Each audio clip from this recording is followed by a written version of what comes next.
Hello guys, welcome to my channel commerce point. So students, आज हम करेंगे CBSE का first chapter introduction about macro economics. Macro economics क्या है? The term macro in English has its origin in the Greek term macros which means large. Macro का क्या मतलब है? मैक्रो जो वर्ड है वो ग्रीक वर्ड से लिया गया है जिसका मतलब है लार्ज। सबसे पहले स्टूडेंट्स क्या है माइक्रो? माइक्रो आपने +1 में पढ़ा होगा। माइक्रो का मतलब होता है स्मॉल और मैक्रो का मतलब होता है लार्ज।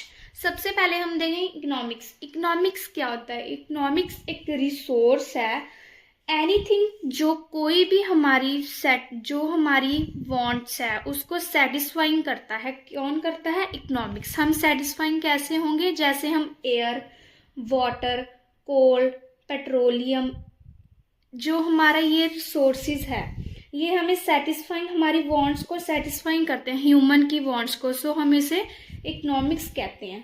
इकोनॉमिक्स जो वर्ड है, रिसोर्सेज हैं वो लिमिटेड होती हैं, लेकिन हमारी जेडी वांट्स हैं जो हमें चाहिए वो अनलिमिटेड होती हैं। कोई भी पर्सन हो उसे कुछ चाहिए, वो नहीं पूरा उसका ऐसे होता है मैं ये भी ले लूँ, ये भी ले लूँ, ये भी ले लूँ।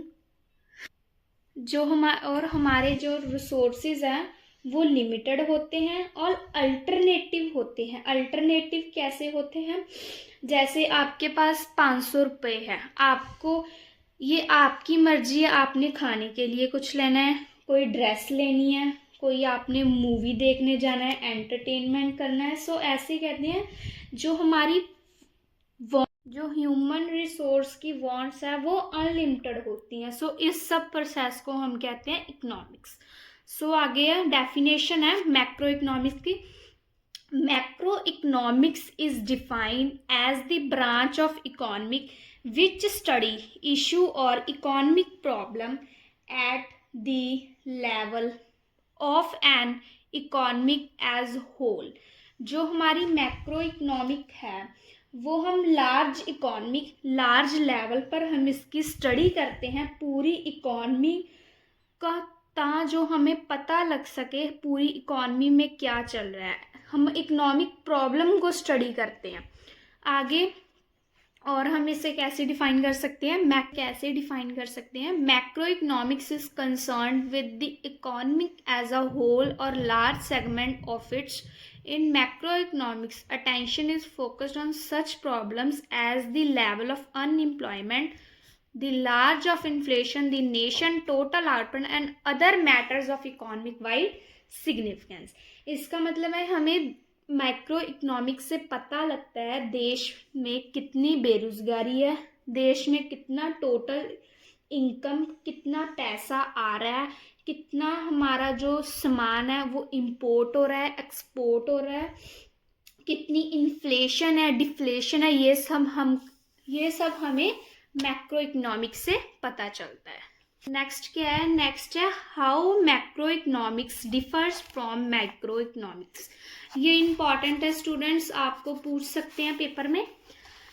सबसे पहले है लेवल ऑफ स्टडी या डेफिनेशन। माइक्रो इकोनॉमिक क्या होता है? आपने +1 में भी पढ़ा है। माइक्रो इकोनॉमिक में हमें फर्म, कंज्यूमर, सोसाइटी, इंडस्ट्री की क्या प्रॉब्लम है या किसी भी की क्या फ्रॉम इंडस्ट्री की प्रॉब्लम है, ये सब हमें माइक्रो से पता चलता है। मैक्रो क्या है? मैक्रो पर हम स्टडी करते हैं of scarcity and choose at the level of economic as a whole, कि पूरे देश में क्या चल रहा है, पूरे देश में प्रोड्यूसर, कंज्यूमर की क्या प्रॉब्लम है, ये हमें मैक्रो से पता चलता है। माइक्रो से हमें सिर्फ कुछ पार्ट्स का पता चलता है, कुछ जैसे हमें इंडस्ट्री, फर्म, कुछ पता चलता है, लेकिन मैक्रो से हमें पूरे देश की प्रॉब्लम का पता चलता है। आगे है central issue. Central issue allocation of resources is the central issue is micro economic. Central issue है मेन प्रॉब्लम। सबसे पहले माइक्रो इकोनॉमिक की मेन प्रॉब्लम क्या है? हमें ये नहीं पता चलता। इसकी मेन प्रॉब्लम तो ये है हम क्या बनाएं, कैसे बनाएं, ये मेन प्रॉब्लम माइक्रो की है। मैक्रो की मेन प्रॉब्लम क्या है? इसकी मेन प्रॉब्लम है level of output in central issue of macro economics की हमें जो नौकरी मिली है, नौकरी चाहिए, इसका क्या प्रोसेस है, कहाँ से मिली है, या एक्सेट्रा, ये जो भी आप इसे लगा सकते। Economic problem variables. Economic variable क्या है? एक वेरिएबल मतलब मैक्रो में क्या क्या स्टडी की जाती है। Micro economics use micro economic variable such as consumer demand और प्रोड्यूसर डिमांड। स्मॉल लेवल पर स्टडी की जाती है माइक्रो की, और कुछ हिस्से, जैसे देश के कुछ हिस्से, छोटे हिस्से से स्टडी की जाती है। जैसे छोटी प्रॉब्लम की स्टडी की जाती है, जैसे छोटे लोगों, कंज्यूमर की, थोड़े प्रोड्यूसर की। लेकिन मैक्रो इकोनॉमिक में पूरी स्टडी की जाती। एग्रीगेट मतलब टोटल डिमांड, टोटल सप्लाई की स्टडी की जाती है। Degree of aggregation. Degree of aggregation का मतलब क्या है students? In micro economics there is a limited degree of aggregation of economic variable. इसमें क्या है? इसमें लिमिटेड डिग्री मीन्स 2-3 कंज्यूमर की स्टडी की जाती है। लेकिन जो मैक्रो इकोनॉमिक है, सभी देश में सभी स्टडी की जाती है, सब चीज की वाइडर, इसीलिए ये wide term degree of aggregation है। आगे है economic agencies. Economic agents. Economic agent का मतलब क्या है? एजेंट मतलब यहाँ पर बंदे की बात हो रही है। और मैक्रो में बंदे कौन हो गए? कंज्यूमर और प्रोड्यूसर। इस जो at the micro level economic decisions are taken largely by individual economic agents. यहाँ पर क्या है? छोटी प्रॉब्लम, जो छोटी प्रॉब्लम है कंज्यूमर प्रोड्यूसर खुद सॉल्व कर लेते हैं। इसमें क्या है? इसमें बड़ी पूरे देश की प्रॉब्लम होगी और आपस में लोग नहीं मिलकर सॉल्व कर सकते पूरे देश की। इसलिए यहाँ पर क्या बना है? SBI government, SBI bank, RBI bank, ये सब सॉल्व करती है, गवर्नमेंट सॉल्व करती है problems. Method of study. Method of study in micro economic is often described as partial equilibrium analysis. Partial क्या है? मतलब पूरे देश में कोई छोटा हिस्सा, पूरे देश में कोई छोटा हिस्सा लेकर उस पर स्टडी की जाती है। इसमें क्या? जनरली इक्विलिब्रियम एनालिसिस मतलब पूरे देश पर स्टडी की जाती है। इसमें वो छोटा हिस्सा उठाते हैं, इसमें पूरे देश पर स्टडी करते हैं। assumption of study. Certain variable is assumed to be constant in microeconomics whereas they are assumed to be changing in macros. इसका क्या मतलब है? जब ये एक हिस्से पर स्टडी कर रहे हैं, बाकी जो हिस्सा होगा, जैसे ये स्टडी कर रहे हैं हमारे किसी स्कूल के रिलेटेड, कोई स्कूल ले लो आप, ABC, उसके रिलेटेड ये स्टडी कर रहे हैं। और ये जो अपने स्कूल में स्टडी करेंगे, बाकी जो स्कूल होंगे XYZ ABC, बाकी जो स्कूल होंगे इनको ये इग्नोर कर देंगे, सिर्फ एक अपने स्कूल पर स्टडी करेंगे।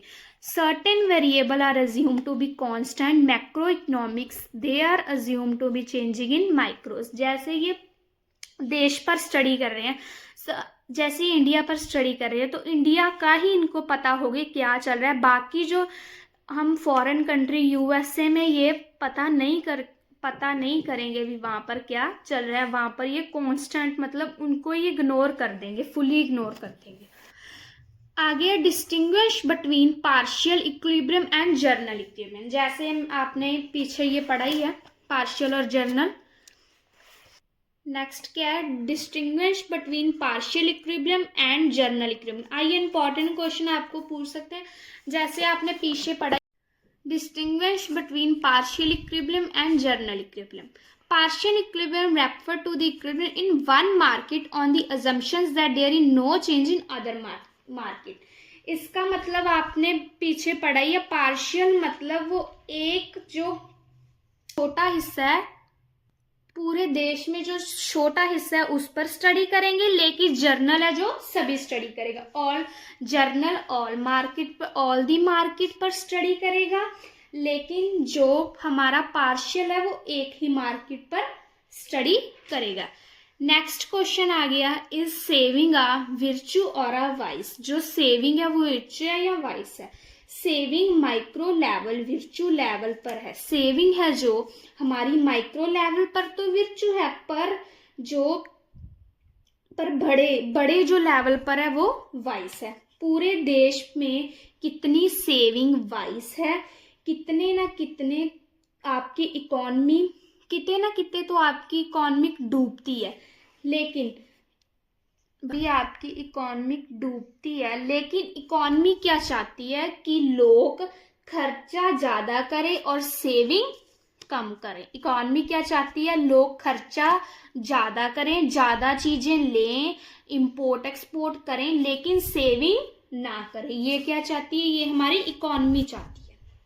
नेक्स्ट क्या है? स्कोप। स्कोप क्या है मैक्रो इकोनॉमिक्स के? ये भी आपको पूछ सकते हैं, इंपॉर्टेंट है। फर्स्ट है estimation of national income and related aggregates. Macro economics start with the concept of national income. It deals with the definition and estimate of national income and related agents like GDP and NDP. देश में कितनी income है, देश में कितनी GDP है, कितनी NDP है, ये सब हम मैक्रो इकोनॉमिक में स्टडी करेंगे। नेक्स्ट है theory of employment. Macro economic study the related to employment in the economic. Keynes theory of employment of notable significance in the context. It's explain the causes of unemployment and suggestion problem remedies to combat it. ये इसमें क्या है? देश में कितनी बेरोजगारी है, कितने लोग एम्प्लॉयमेंट है, कितने अनएम्प्लॉयमेंट है, ये सब हम थ्योरी ऑफ एम्प्लॉयमेंट पे पढ़ेंगे। जो केन्स है, केन्स ने हर चीज पर स्टडी किया। जो केन्स ने हर चीज पर स्टडी किया। अभी कारण क्या है अनएम्प्लॉयमेंट, कारण क्या है लोग बेरोजगार है, क्यों नहीं काम मिल रहा, ये सब केन्स ने बताया है। नेक्स्ट है थ्योरी ऑफ मनी।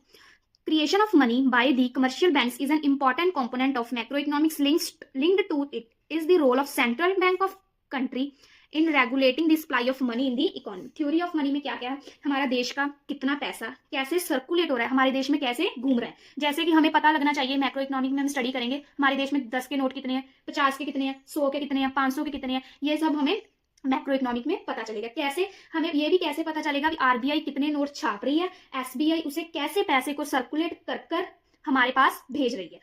हम सब इस प्रोसेस को क्या कहते हैं? Theory of money. आगे क्या है? Theory of general price level, inflation and deflation gap. आगे हम इसमें क्या पढ़ेंगे कि जो हमारे देश में चीजें की कितनी इन्फ्लेशन हो रही है, कितनी महंगाई बढ़ रही है, कितना प्राइस लेवल बढ़ रहा है, कितना घट रहा है, इस सब गैप को हम भी मैक्रो में ही स्टडी करेंगे। आगे है role of the government budget. Macro economic studies how government budget impacts of the level of economic study in the economy. की जो हमारा गवर्नमेंट का बजट है वो कैसे इम्पैक्ट होता है, कि जो गवर्नमेंट कब सब्सिडी देती है, कैसे खर्चा करती है, ये सब हम इसमें स्टडी करेंगे। Exchange rate and BOP. Balance of payment को स्टूडेंट्स हम कैसे डिनोट कर सकते हैं? बीओपी।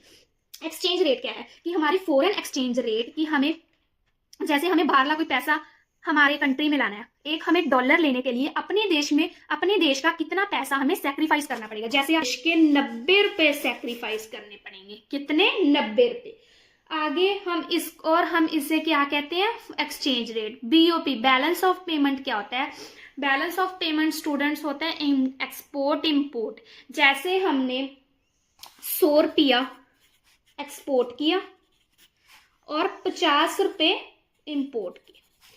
100 हमने एक्सपोर्ट किया लेकिन 50 इंपोर्ट, सो इसका जो गैप क्या है? इसका गैप है 50।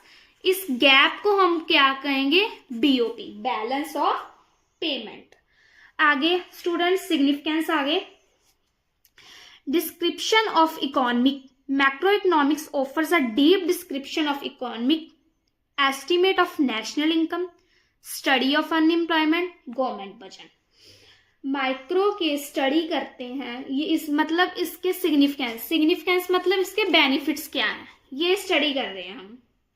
देश में कितनी नेशनल इनकम है, कैसे आई है, देश में कितने अनएम्प्लॉयमेंट है, कितने बढ़ रहे हैं, कितने घट रहे हैं, देश का गवर्नमेंट बजट क्या है, गवर्नमेंट का क्या बजट है, गवर्नमेंट के पास पैसा कहाँ से आता है, कब आता है, ये सब हम इसमें स्टडी करेंगे। आगे आ गया road map of growth and development. Road map and growth and development का क्या मतलब है? हमारी मैक्रो हमें ये बताती है कि हम कैसे तरक्की कर रहे हैं, कैसे आप अपनी जीडीपी इंक्रीज कर सकते हैं, नेशनल इनकम इंक्रीज कर सकते हैं, किससे? मैक्रो इकोनॉमिक्स से आप ये सब अपनी ग्रोथ और डेवलपमेंट कर सकते हैं, जीडीपी, एनडीपी या ये सब से। आ गया इकोनॉमिक स्टेबिलिटी, कि मैक्रो इकोनॉमिक हमेशा यही चाहेगी कि जो इकोनॉमी है वो स्टेबल रहे, ना ही प्राइस ज़्यादा बढ़े ना ही प्राइस ज़्यादा कम हो, ना ही बढ़े ना ही कम हो, ना ही इन्फ्लेशन हो ना ही डिफ्लेशन हो, इकोनॉमी हमेशा स्टेबल रहे। बीओपी तो हम आपको बता ही दिया, इंपोर्ट एक्सपोर्ट और इंपोर्ट के गैप को हम क्या कहते हैं, बीओपी। नेक्स्ट है problem of poverty and employment, environmental pollution. Poverty मतलब गरीबी, हम इसमें ये भी पढ़ेंगे हमारे देश में कितनी गरीबी है, इन्वायरमेंट पोल्यूशन कैसा है। हमें सबसे बड़ी हमारी मेन प्रॉब्लम क्या है, पॉवर्टी। पॉवर्टी कितने % है ये हम इसमें पढ़ेंगे। इन्वायरमेंट पोल्यूशन ये हम कम करने की कोशिश करेंगे ताकि जो हमारी आने वाली जनरेशन है उन पर कोई ज़्यादा इफेक्ट ना पड़े। Next policy formulation, information related to macro variables like aggregate demand, aggregate supply, total consumption. Policy formulation में यही है कि जो गवर्नमेंट है पॉलिसी कैसे बनाती है, हमें कैसे पता लगेगा भी इन्फ्लेशन है डिफ्लेशन है, ये सब हमें पीपल्स को पता होना चाहिए। जो हमारे पीपल्स हैं मैक्रो में उनको कैसे पता चलेगा भी इन्फ्लेशन है या डिफ्लेशन है, उनको जो है पूरी पॉलिसी के रिलेटेड स्टडी करनी चाहिए, जानकारी होनी चाहिए उनको सारी माइक्रो पॉलिसीज की। सो इससे आप पता लगा पाओगे कि पॉलिसी में इन्फ्लेशन है डिफ्लेशन है। So thanks. अगर आपको वीडियो अच्छी लगी हो लाइक सब्सक्राइब और शेयर प्लीज कर देना दोस्तों। थैंक्स।